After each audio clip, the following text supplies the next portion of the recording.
Hey guys, Mr. Mini Painter here and welcome to my channel. Today I'm going to show you how I painted Hermione Granger from the Harry Potter Wizarding Duels games by Knight Models. These models are a lot of fun to paint and they really resemble the characters from the movie we all got to love in the past years. So I'm going to show you how I painted Hermione Granger. I did some zenithal highlighting on this model of Hermione, and with that I mean that I first sprayed it with a dark grey primer and after that a light grey primer over it to accentuate the shadows and make sure that it's visible up front. For the skin I used a base color of Night Questor Flesh. For this model I tried a different approach than I usually do. And you'll see that in the next few seconds. But first, we're going to finish off this base color on the hands, the fingers. Make sure it's a solid color, otherwise go over it twice. Now I'm going to apply Druchii Violet, a Citadel shade, over the face. And make sure not to create any puddles, so spread it around until it's evenly spread all around the nooks and crannies of the face. You could do Reichland Flesh Shade if you want, but I wanted to try and approach a more natural look, and there is a lot of red, purples, etc. in the human skin. Once dried, I went over it again with some Night Questor Flesh, but this time I mixed it with some Kislev Flesh. Just a little bit, 1 part Kislev to 2 parts Night Questor to create my first highlights. Now you can keep continuing this process by adding some Kislev Flesh to the mix, and in the end finishing with some pure Kislev Flesh for the highlights. And with the highlights you're focusing on smaller areas every time you apply a new highlight. So you get a gradual fade from dark to bright. The brightest parts, of course, being the tip of the nose, the cheekbones, sockets around her eyes, so the eyebrows, for example. So the parts that would reflect the most light in a natural face.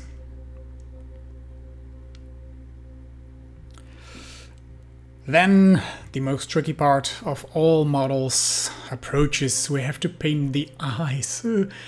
Okay, so I'm always dreading this part, especially when the face is pretty good, or pretty decent at least until this part. Some Palette Witch Flash and some Abaddon Black for the pupils I use for these for the eyes. When you mess up or when you touch a little bit too much, it's not a big deal. Just go over it with some Night Questor Flesh. The darkest parts, as the eye sockets are usually a bit darker than the face around it. Try and paint it as neat as possible, but we fail. That's the hard truth. Next up, I used Rhinox hide on the hair. Now she has a bit of a... she's in the first movie, she's a real ginger, but her hair turns darker in the next movies, right? And this is a model based on the later movies, so we're going to paint it a bit darker than I normally would.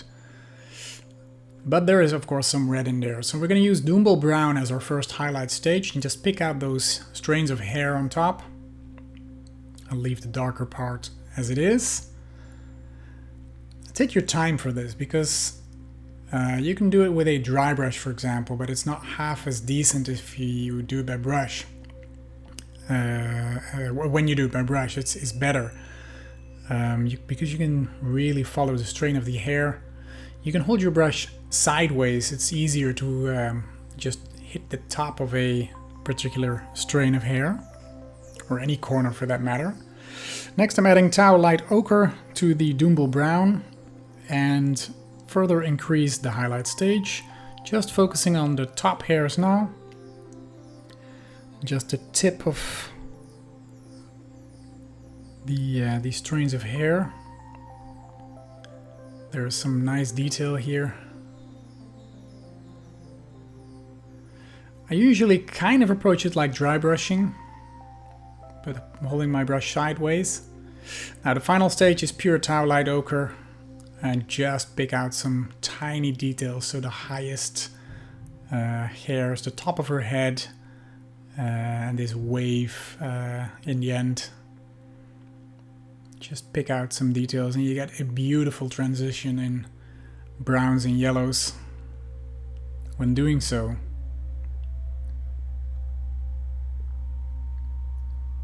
So I just dotted the top of the hairs to create a beautiful reflection on top. Then Stegadon Scaled Green was used for the coat.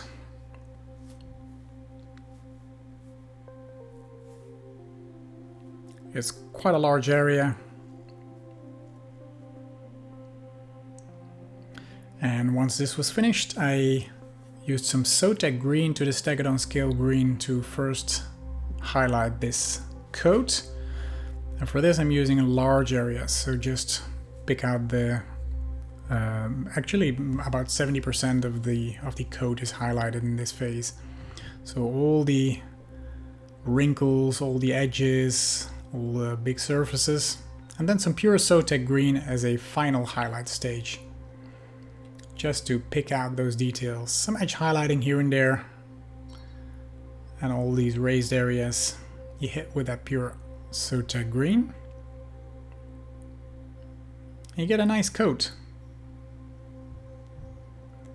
There are so many details on this model, it's amazing. It's a lot of fun to paint. The color of her of the coat was done with Xandri dust. It's like a hood with like a woolen hood, probably. I'm not really sure the material, but it's a different color. Once that is dry, we're gonna wash it with some Seraphim Sepia. Make sure not to go too thick on this. Thin it down, wipe off any puddles that are appearing. Yeah, let that dry as well, and then go over it again with some Xandri dust mixed with Ushabti bone. And we're gonna do a highlight, so just some edge highlighting here, so leaving the inside nice and dark. And you get some nice transitions from dark to bright. Next up, we're going to paint the jeans with Cantor Blue. I wanted her to have a real blue jeans.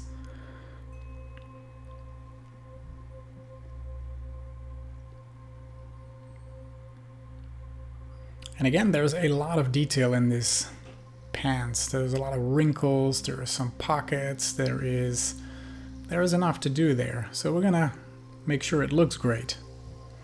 So our first highlight will be Thousand Suns Blue. And you can see me here stroking my brush from left to right as to create some ruggedness to the model. Of course, focusing on the highlight areas, so the folds, the creases, the top, everything that would reflect the most light, of course, so the top of her knee and less so on the bottom. And of course with the back leg it's the other way around, because the bottom would catch the most light. And to create the effect of jeans, it's nice to have some tiny strokes as thin as you can all around the model. And you can see me using Fenrisian Grey here as a final highlight, and I'm also trying to achieve that effect by adding lines as tiny and as small as possible, as thin as possible, to create that effect of a bit of a worn jeans look.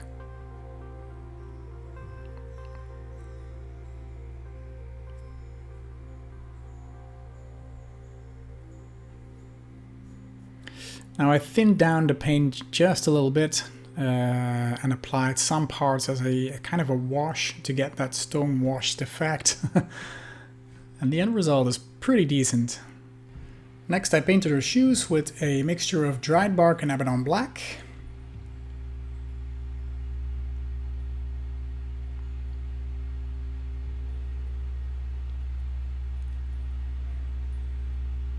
I then highlighted most of the shoe with pure dried bark, leaving a nice dark separation between the soles of her shoes and the top of the shoes. Focus on the front part of the shoes, of course. And we're going to highlight that even further by using Baneblade Brown to create an extreme highlight. You can soften that down if you want by mixing it with the dried bark we used before, and take an extra layer to create a more gradual effect if you want.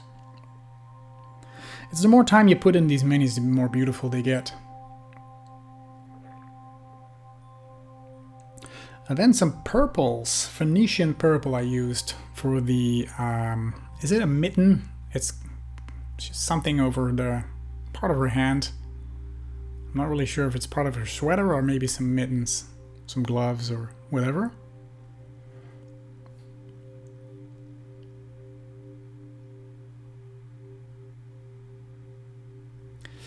I highlighted that with some pink horror.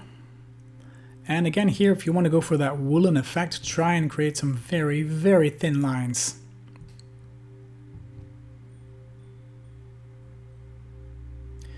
The area is too small to use a sponge, otherwise that would be perfect. To get kind of a stipple effect. But it's way too small to do that.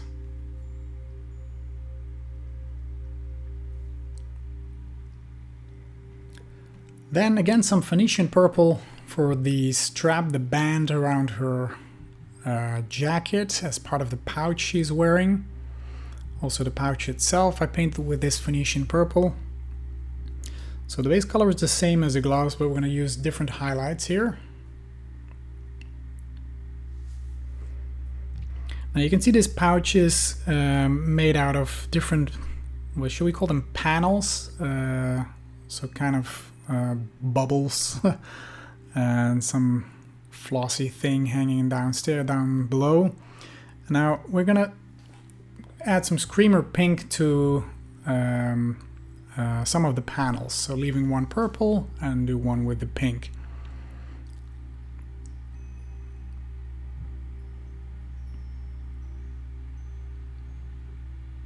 That really brings some color into this model.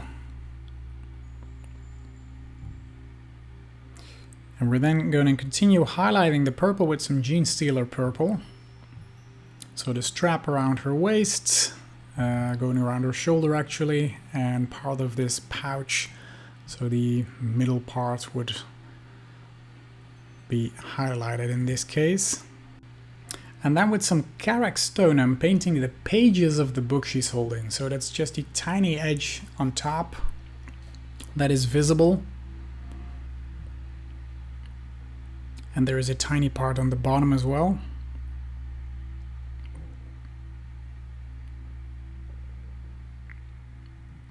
Now the book itself, I'm painting with a base color of Cabalite green. Be very careful around that coat because she's holding it against her. So there's going to be some paint touching. I highlighted that with some Cyberite green.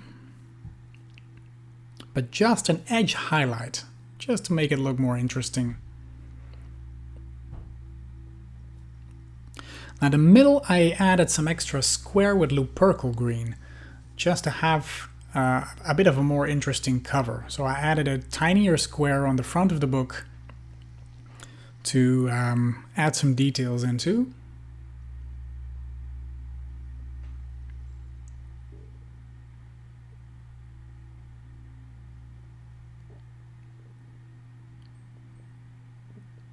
As you can see here. And now with some Auric Armor Gold, I added some details to the book. It's too tiny to actually write a title or something like that, so I added some symbols and some lines as if it were a title on the book.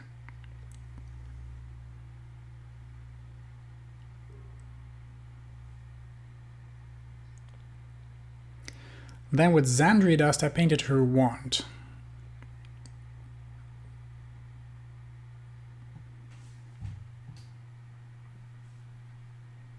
She's casting a spell, and of course you can choose to add some OSL lighting, some object source lighting on the wand later on if you want, but the base color should be this.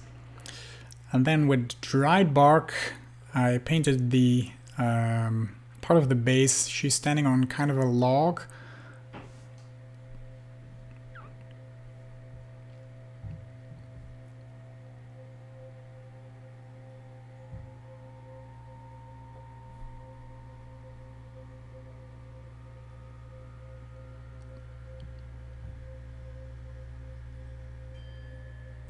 I used Mechanica Standard Grey on the rocks on this model. I went a bit off camera here, but you get the idea. Then some Garagak Sewer on the rest of the base. It's a nice sand look, it looks like a dirty forest look, and that's exactly what we're going for.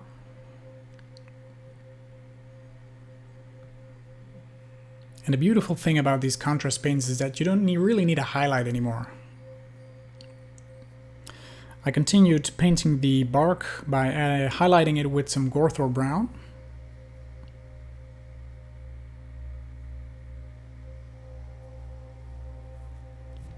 I shaded the rocks with some Nuln Oil. And now you let that dry. And then we can highlight the rocks with some Administratum Grey. You can dry brush it if you want, or add some lines with a brush, whatever you prefer.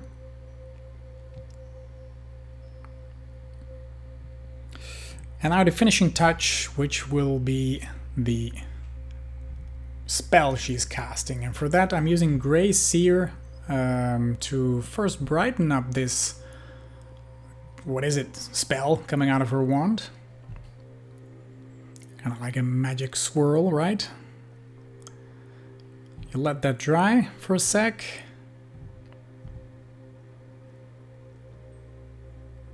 And after that, I am using Pilar Glacier, which is a contrast paint, a nice and bright blue contrast paint, and that really gives this magical hue all over the swirl. And if you want some OSL, you can expand the glow on the wand itself if you want, or maybe even to her hand.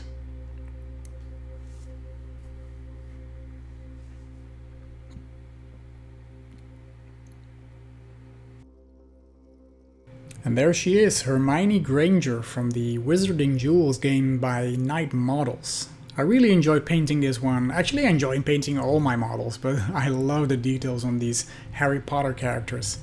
I hope this video was of any help to you guys. If it was, please consider leaving a comment below. I'd love to hear from you, and I will respond to your comment as well, of course.